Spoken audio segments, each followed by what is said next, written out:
ব্রাহ্মণবাড়িয়ার নবীনগরে অভিযান পরিচালনা করে একটি একনলা বন্দুক উদ্ধার করা হয়েছে। ব্রাহ্মণবাড়িয়া প্রতিনিধি। ব্রাহ্মণবাড়িয়া নবীনগর উপজেলার বরিকান্দি ইউনিয়নের ধরাভাঙ্গা এলাকায় র্যাব-9 অভিযানে একটি একনলা বন্দুক উদ্ধার করা হয়েছে।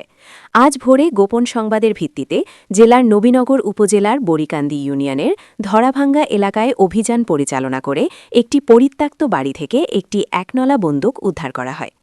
আজ দুপুরে গণমাধ্যমে পাঠানো এক প্রেস বিজ্ঞপ্তিতে এ তথ্য জানিয়েছে র্যাব-9 CBC-1-এর media officer KM Shahidul Islam সোহাগ। তিনি জানান, গোপন সংবাদের ভিত্তিতে আজ ভোরের র্যাব-9 একটি আভিযানিক দল নবীনগর উপজেলার বরিকান্দি ইউনিয়নের ধরাভাঙ্গা এলাকায় অভিযান চালানো হয়।